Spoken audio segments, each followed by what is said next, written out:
ఏం పర్వాలేదులే. ఆ! ప్రస్తుతానికి కాలేజీకి వెళ్తున్నాను నేను. కాలేజీకి వెళ్ళిన తర్వాత నా ఇష్టం వచ్చినట్టు ఎంజాయ్ చేసి, ఒక 50, 60 సంవత్సరాలొచ్చిన తర్వాత, అప్పుడు గదా దేవుడికి ఇష్టంగా జీవించాలి. అప్పటి వరకు నా ఇష్టానుసారంగా జీవించొచ్చు అనుకుంటాం.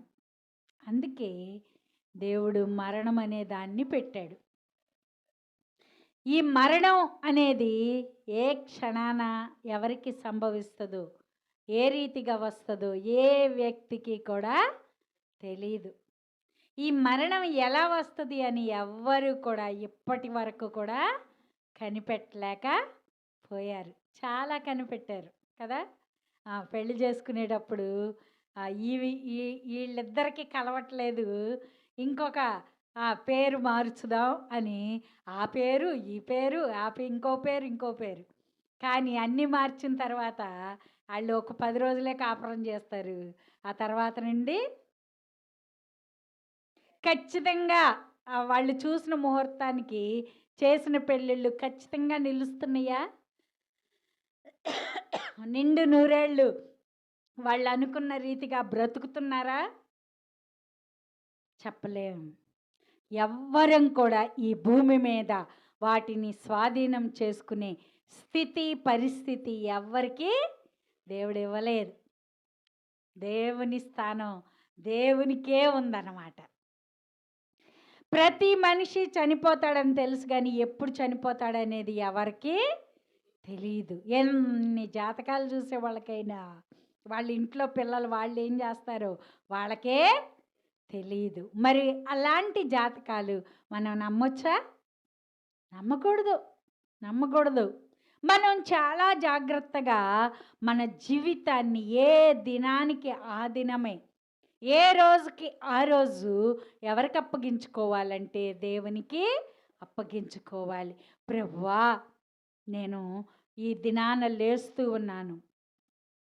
ఈ దినాన నేనేమేం పనులు చేయాలో వాటన్నిటిలో నాకు సహాయం చెయ్యి అని మనం దేవుని సన్నిధిలో ప్రార్థన చేస్తే, నీకు తెలియకుండా ఒకవేళ ఎక్కడైనా కీడు జరగబోతే ఆ కీడు నుండి తప్పించే శక్తి ఎవరికుంది? దేవునికుంది. అందుకే ఈ 7వ అధ్యాయం మొదటి వచనంలో ఆయా భక్తుడు ప్రార్థన చేస్తా ఉన్నాడు. ఏమనంటే, యెహోవా నా దేవా, నేను నీ శరణు జొచ్చియున్నాను. అయ్యా, నీ పాదాలు పట్టుకుంటున్నానయ్యా. నీ శరణం అంటే నీ పాదాలు పట్టుకుని నీకే నేను నన్ను అప్పగించుకుంటున్నాను. నువ్వే నాకు శరణం, ఇంకెవ్వరు లేరు.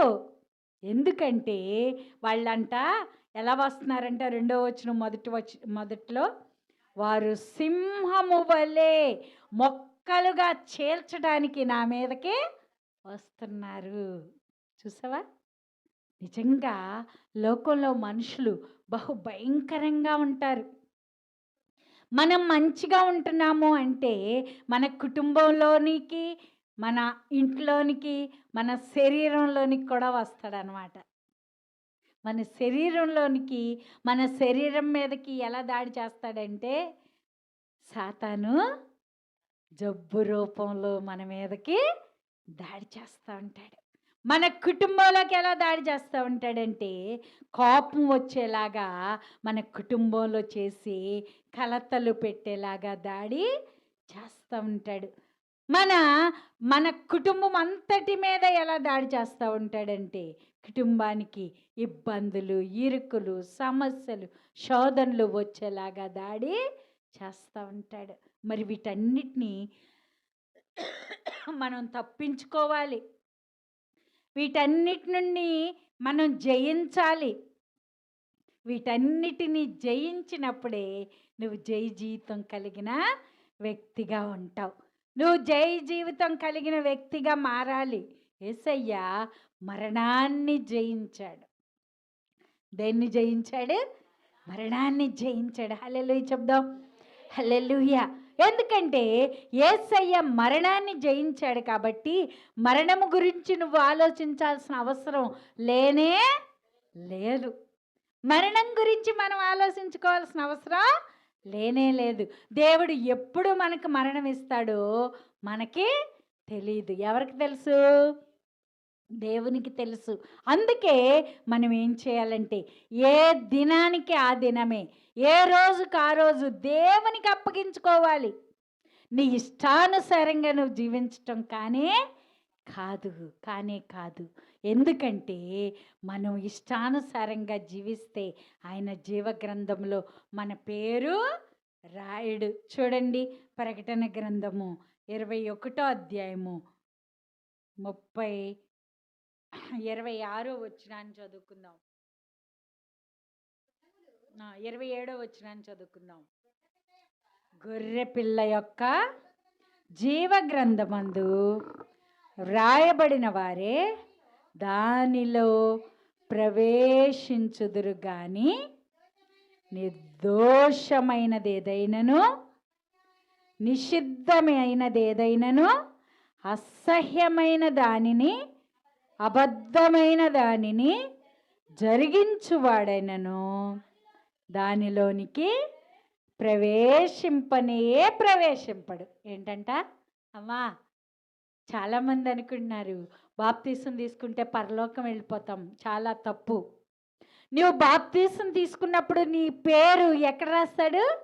జీవగ్రంథంలో రాస్తాడు. ఒక్కొక్కసారి నువ్వు తప్పు చేసినప్పుడు నీ పేరుని జీవగ్రంథంలో నుండి కూడా చెరిపేస్తాడు.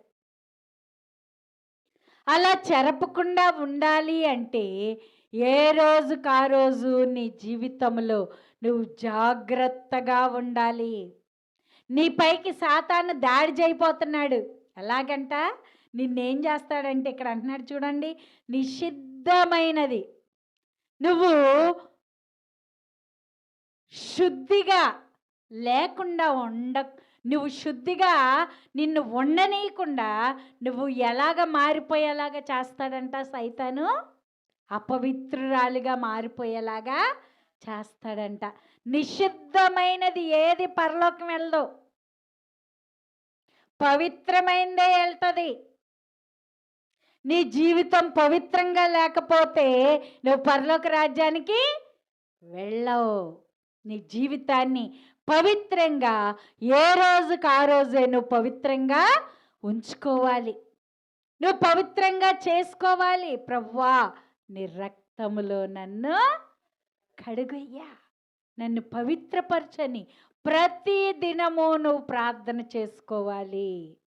చాలామంది ఒక్కసారి ప్రార్థన చేసుకుంటే చాలు, ఒక్కరోజు బాప్తీసం తీసుకుంటే చాలు, ఒక్క ఆదివారం మందిరానికి వెళ్తే చాలు అనుకుంటున్నారు. కానీ కాదు. నువ్వు ప్రతి దినము దేవుని సన్నిధిలో చేసిన ప్రార్థన, ఆ ప్రార్థన ఎక్కడికి వెళ్ళిపోతుంది? సెల్ ఫోన్లో రికార్డ్ అయినట్టుగా. ఇప్పుడు సెల్ ఫోన్లు వచ్చినాయి కదా, మనకు తెలుస్తుంది అది రికార్డ్ ఎలాగ అవుతుందో, ఎలాగ మళ్ళీ తిరిగి రెండోసారి మనం చూడొచ్చో ఈ కాలంలో మనకు తెలుస్తుంది. మన తాతల నాడు తెలుసా? తెలియదు. అప్పుడు కూడా ఈ గ్రంథం ఉంది, అప్పుడు కూడా ఈ పరిశుద్ధ గ్రంథం ఉంది. కానీ అప్పుడు చెప్తుంటే వాళ్ళకి ఎగతాళిగా ఉందంట, వేళాకోళంగా ఉందంట. ఏమవుద్ది అంతలాగా ఇవన్నీ గుర్తుపెట్టుకుంటాడా దేవుడు? మనం ఎన్ని సంవత్సరాలు బ్రతుకుతున్నాం? ఒక 100 సంవత్సరాలు బ్రతుకుతున్నాం కదా. ఒక 100 సంవత్సరాలు బ్రతుకుతుంటే మనం చేసినవన్నీ దేవుడికి గుర్తుంటాయా అనుకున్నారు. ఎలాగా గుర్తుంటున్నాయి? ఇప్పుడు ఒక ఫోన్లో మనందరినీ ఇలా తీస్తే ఆ ఫోన్ చెడిపోయే వరకు కూడా ఆ వీడియో మళ్ళీ మనం తిరిగి చూసుకోవచ్చు. అదే వీడియోలో మనం మాట్లాడితే అదే మాటలు మనం వినొచ్చు. ఏ రీతిగా వింటున్నామో ఆ రీతిగా నీ బ్రతుకు ఎక్కడ కనపడుతుందంట? జీవగ్రంథములో దాచి ఉంచుతున్నాడు దేవుడమ్మా. మనం పరిశుద్ధంగా పవిత్రంగా జీవించాలి.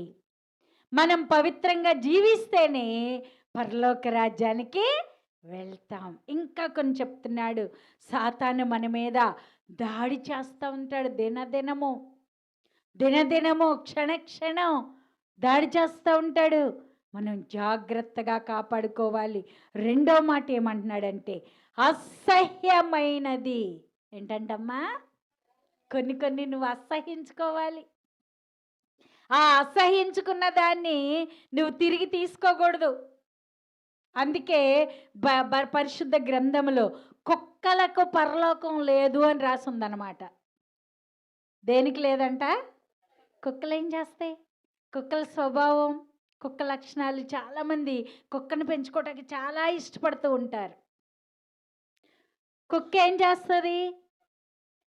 కుక్క దాని స్వాభావిక లక్షణాన్ని దేవుడు అసహించుకున్నాడు.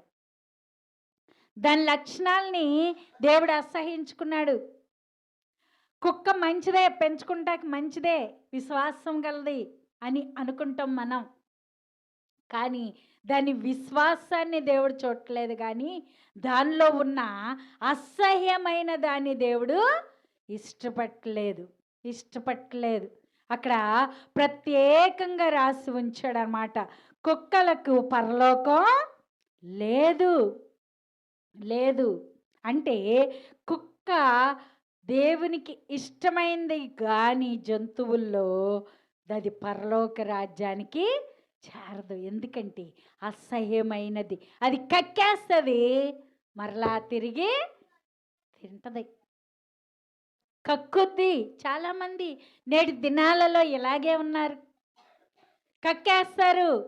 దేవుని దగ్గరకు వచ్చినప్పుడు ప్రభువా నేను ఇలాగ చేయను, నేను ఇలాగ ఉండను, నేను మంచిగా ఉంటాను, పవిత్రంగా ఉంటాను, పరిశుద్ధంగా ఉంటాను, దేవునికి ఇష్టమైన జీవితాన్ని జీవిస్తాను, నేను మాట తప్పను ప్రభువా అని ఆ వాక్యం చెప్పిన క్షణంలో చక్కగా ప్రార్థన చేసుకుంటారు.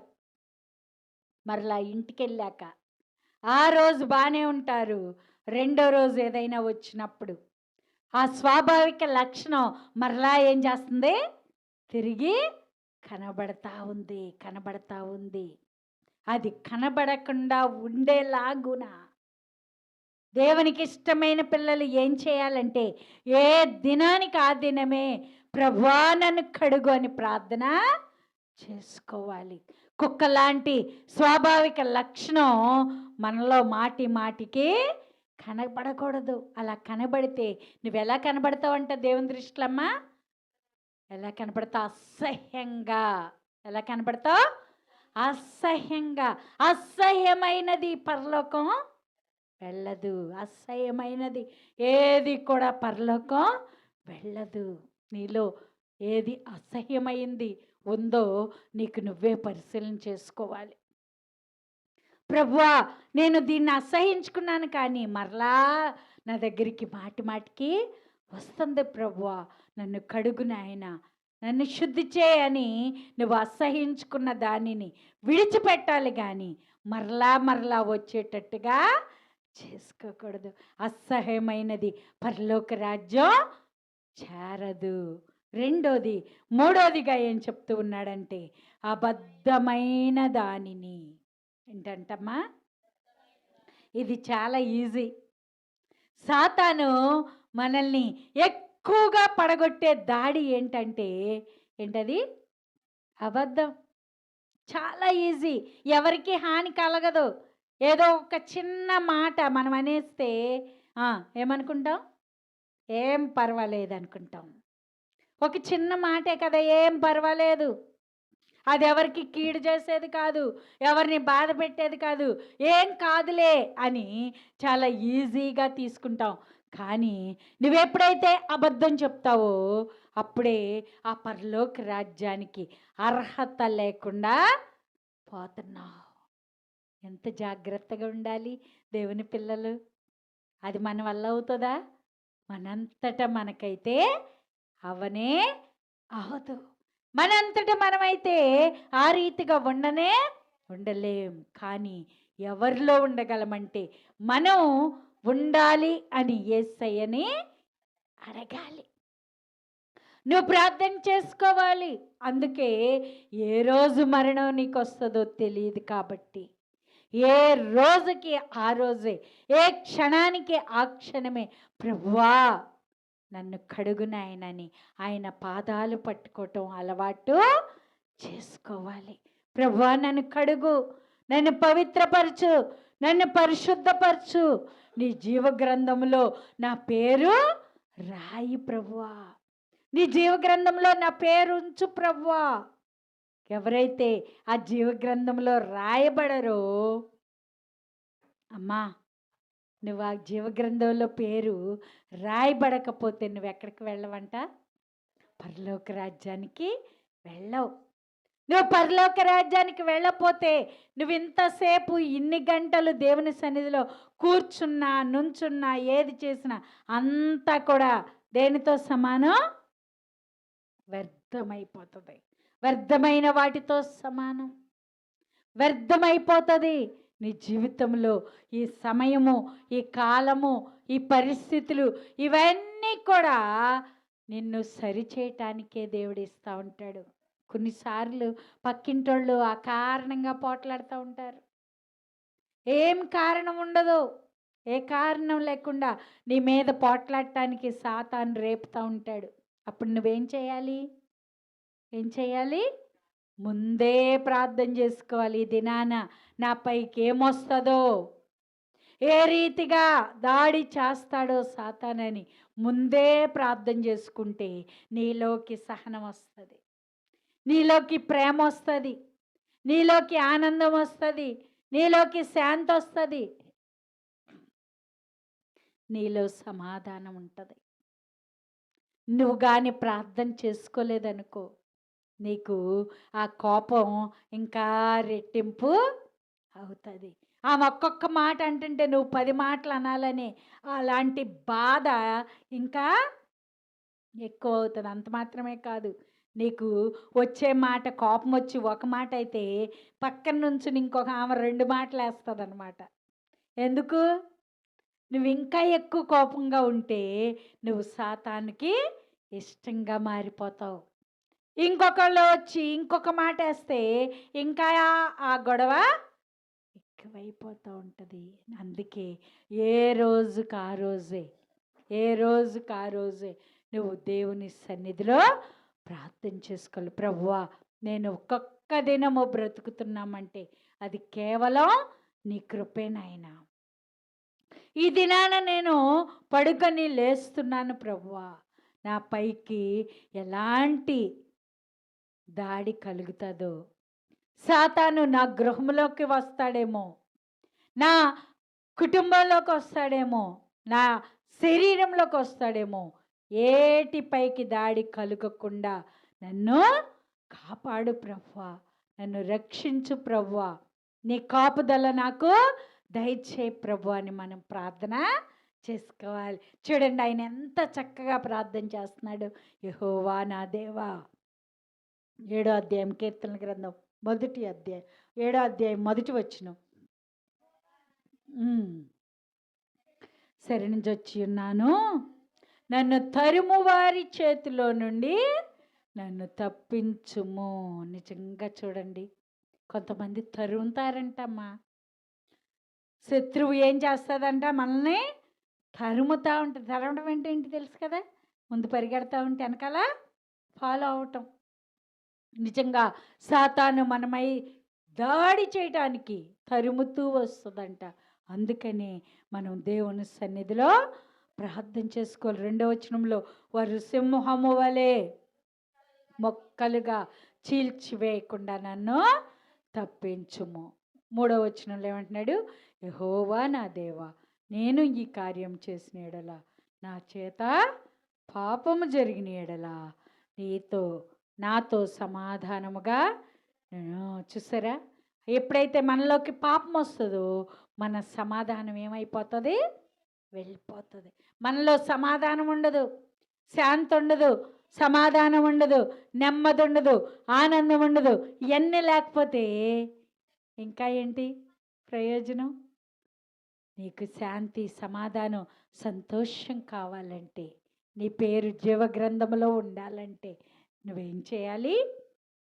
ఏం చేయాలమ్మా? కష్టపడి పని చేయాలా? కష్టపడి డబ్బులు తెచ్చుకోవాలా? రోజంతా పనిచేసి డబ్బులు సంపాదించాలా? కానే కాదు. మనకేం కావాలన్నా, మన కుటుంబానికి ఏం కావాలన్నా, మన బిడ్డలకి ఏం కావాలన్నా దేవుని సన్నిధిలో మనం ఏం చేయడం నేర్చుకోవాలి? ప్రార్థన చేయటం నేర్చుకోవాలి. నువ్వు ప్రార్థన చేస్తే డబ్బులు అయ్యే వస్తాయి, ఆహారం అదే వస్తుంది, పని అదే వస్తుంది. నీకేం కావాలో అవన్నీ కూడా దేవుడే నీకేం అవసరమో. అందుకే బైబిల్లో మనం చెప్పుకున్నాం చాలాసార్లు. మొదటంట ఏం వెతకాలి? ఆకాశ పక్షులను చూసి ఏం నేర్చుకున్నాడంట? మొదట ఏం వెతకాలనుకున్నాడు? ఆయన నీతిని, ఆయన రాజ్యాన్ని మొదట వెతికితే అవన్నీ నీకు అనుగ్రహించబడతాయి. చూడు, ఆకాశ పక్షులను చూడు, అవి వెత్తవు, కోయవు, కూర్చుకోవు, కానీ వాటికి కావలసినవన్నీ నేను అనుగ్రహిస్తున్నాను. వాటికంటే నువ్వు శ్రేష్ఠులు. ఎవ్వరు భయపడొద్దు, ఎవరు ఆలోచన చేయొద్దు. మనం చేయాల్సిన ఆలోచన, మనం మాట్లాడాల్సిన మాట ఏంటంటే దేవునితోనే మాట్లాడాలి. దేవునితో మాట్లాడటం నేర్చుకో. నీ జీవితంలో అన్ని విషయాలలో శాంతి, సమాధానం, సంతోషం, నెమ్మది సమస్తాన్ని అనుగ్రహించే దేవుడు. నీకేం కావాలి? నీ పిల్లలకేం కావాలి? నీ కుటుంబానికి ఏం కావాలి? నీ గృహంలో ఏం కావాలి? అన్నీ కూడా ఇవ్వగలిగిన శక్తి గల దేవుడు. ఆయన సన్నిధిలో మనం ప్రార్థన చేసుకుని ఆయనకు అప్పగించటం అలవాటు చేసుకోవాలి. నువ్వు బ్రతికుండగా చేసిన ప్రార్థన దేవుని సన్నిధికి చేరుతుంది. నువ్వు చనిపోయిన తర్వాత ఎంత ప్రార్థన చేసినా అదంతా కూడా వ్యర్థమే. భక్తుడు చక్కగా ఆయన, ప్రభువా నా దేవా నేను నీ శరణు చొచ్చిన్నాను. ఇది నాన్న మనం కూడా ఆయన పాదాలు పట్టుకుందాం, ఆయన సన్నిధిలో ప్రార్థన చేద్దాం. సాతాను వేసే బాణాలు, సాతాను వేసే ఉచ్చులు, సాతాను వేసే ఆ యొక్క పరిస్థితులు మనలోకి రాకుండా, మన పైకి రాకుండా, మన కుటుంబంలోకి రాకుండా కంచె వేసేలాగా మన ప్రార్థన చేసుకుందాం. ప్రభువా నా కుటుంబాన్ని కాపాడినాయన, నా కుటుంబాన్ని దీవించు ప్రభువా, నా బిడ్డలను దీవించు ప్రభువా, నన్ను దీవించు ప్రభువా, నాకు సమాధానం దయచే నాయన. ఎక్కడ నా సమాధానాన్ని సాతాను దొంగిలించకుండా సహాయం చే ప్రభువా అని ప్రార్థన చేసుకుందామమ్మా. అందరం ప్రార్థన చేద్దాం, నోరు తెరిచి ప్రార్థన చేద్దాం. నిజంగా నీపైకి దాడి చేస్తున్నా ఆ సాతాన్ని జయించేలాగా, సాతానుకు లోబడేలాగా కాదు, సాతాన్ని జయించేలాగా నెమ్మది, శాంతి, సమాధానం, సంతోషాన్ని పొందుకునేలాగా ప్రభువా నాపైకి దాడి చేస్తున్న సాతాన్ని నేను జయించాలి ప్రభువా. కుక్కలాంటి స్వాభావిక లక్షణం నాలో ఎక్కడా ఉండనియద్దు ప్రభువా. నేను అసహించుకున్న దాన్ని మరలా తిరిగి తీసుకునేలాగా నేను ఎక్కడ ఉండకూడదు ప్రభువా. నా జీవితంలో నేను నాయన ఈ రీతిగా నీకు ఇష్టమైన రీతిగా జీవించాలని తీర్మానం చేసుకున్నాను ప్రభువా. నేను ఆ రీతిగానే ఉండులాగున నాకు సహాయం చే ప్రభువా అని మనందరం ప్రార్థన చేసుకుందాం. మహాపరిశుద్ధుడా, ఘనమైన దేవా, దయగలిగిన రాజా, నీ పాదాలకు వందనాలు, స్తోత్రాలయ్యా. నీ సన్నిధిలో అయ్యా మా పేరు జీవగ్రంథంలో రాయబడిందని ఎంతో సంతోషిస్తూ ఉన్నాం ప్రభువా. కానీ సాతాను మేము అయ్యా నిషిద్ధమైన వాటిగా ఉండాలని, అసహ్యమైనవి నాయన, అబద్ధమైనవి ఏవి కూడా పరలోకానికి చేరవని నువ్వు చెప్తూ ఉన్నావు తండ్రి. మేము నాయన పవిత్రులుగా ఉండాలంటే నీ సన్నిధిలో ప్రార్థన చేసుకోవాలి. అసహ్యమైనవి మాలోకి రాకూడదంటే నీ సన్నిధిలో ప్రార్థన చేసుకోవాలి. అబద్ధమైన వాటిని మేము మాట్లాడకుండా ఉండాలంటే నీ సన్నిధిలో మేము ప్రార్థన చేసుకోవాలని ఈ దినాన మాకు స్పష్టంగా తెలియజేసావు ప్రభువా. మా పేరు నీ జీవ గ్రంథంలో నుండి తుడిచివేయబడకుండా తండ్రి నీ సన్నిధిలో ప్రభువా మమ్మల్ని మేము కడుక్కోవటానికి మాకు ఇచ్చిన ఈ తరుణాన్ని బట్టి నీకు వందనాలు ప్రభువా. మమ్మల్ని అందరినీ నాయన నీ పరిశుద్ధ రక్తంతో కడగండి, పవిత్రపరచండి, పరిశుద్ధపరచండి ప్రభువా. నీకిష్టమైన బిడ్డగా, నీకిష్టమైన రీతిలో జీవించేవారిగా మేము ఉండులాగున నీ కృప చూపించుమని మమ్మల్ందరినీ నీ హస్తాలకు అప్పగిస్తూ, ఆ రీతిగా మా సంఘ బిడ్డలందరినీ కడిగి పవిత్రపరిచి నీకిష్టమైన బిడ్డలుగా మార్చుమని మమ్మల్ని